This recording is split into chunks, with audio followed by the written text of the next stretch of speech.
Je suis jeune et je suis créateur d'emplois et de richesses pour mon pays, créateur. Je suis jeune, je suis fier, pour l'humanité je m'engage.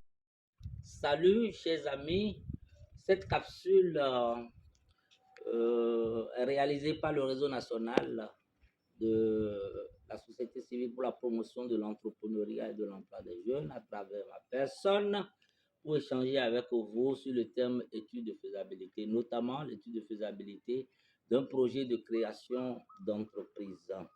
La démarche d'une étude de faisabilité commence naturellement par la pré-étude de faisabilité qui n'est pas très onéreuse, qui n'est pas très énergétivore, mais qui permet de vite tirer la conclusion si le projet est porteur, viable et fiable avant de s'engager dans une étude complète de faisabilité qui, à son tour, est quand même beaucoup plus énergétivore et qui nécessite beaucoup plus de ressources. L'étude complète de faisabilité consiste donc à mobiliser, à traiter et à analyser des informations relatives aux facteurs économiques et financiers. Donc le promoteur mobilise des informations qui lui permettent d'analyser ses obligations et ses avantages en matière financière. Les informations sont relatives aux facteurs technologiques, la technologie à mettre en place, à utiliser. Est-ce qu'elle est disponible? Est-ce que sa maintenance est possible et pourra durer dans le temps sans être trop coûteux? Les facteurs opérationnels et organisationnels, les ressources humaines, les ressources matérielles à mettre en place, quelle organisation faut-il mettre en place pour une exploitation, une opérationnalisation assez judicieuse et assez optimale. Les aspects juridiques et savoir quels sont les avantages et les obligations de chaque choix juridique, le statut juridique, les contraintes réglementaires, etc.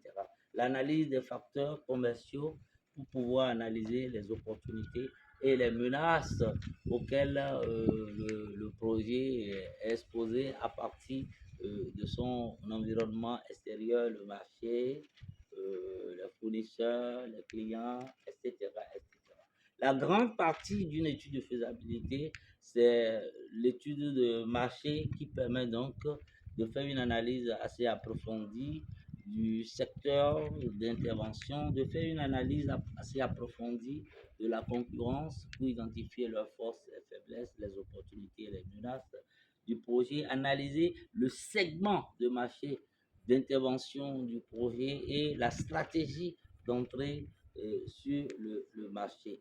Alors, l'utilité d'une étude de faisabilité n'est plus à démontrer parce qu'elle permet de monter son plan d'affaires qui nous évite après donc une navigation à vue, de réfléchir avant pour identifier les stratégies gagnantes pour pouvoir être suffisamment efficace et efficient, avoir après une entreprise durable et une entreprise de grande performance. Donc, c'est toute cette réflexion préalable qui permet de pouvoir faire ces choix assez conscients et judicieux à l'intérêt donc de l'entreprise. Pour conduire une étude de faisabilité, il faut forcément faire de l'analyse documentaire pour accéder aux informations secondaires déjà contenues dans de la documentation disponible sur le secteur d'intervention, sur le domaine d'intervention, sur les entreprises qui existent, sur le comportement des clients. Et donc, il ne faut pas réinventer ou il ne faut pas encore reproduire ce qui existe déjà. Il faut commencer par une analyse documentaire. Mais il ne faut pas s'en arrêter là. Il faut aller sur le terrain pour coller aux réalités actuelles effectives du projet, rencontrer les principales parties prenantes à travers des entretiens, à travers des enquêtes, à travers des focus group pour être sûr qu'on est vraiment en phase avec les réalités actuelles du terrain. Une étude de faisabilité ne se fait pas dans les quatre murs d'un bureau ou d'une chambre en se limitant à de la documentation ou à ses imaginations. Il faut vraiment descendre sur le terrain pour pouvoir donc bien coller aux réalités. En synthèse, voilà ce que nous pouvons retenir et partager avec vous en ce qui concerne une étude de faisabilité. Je vous remercie.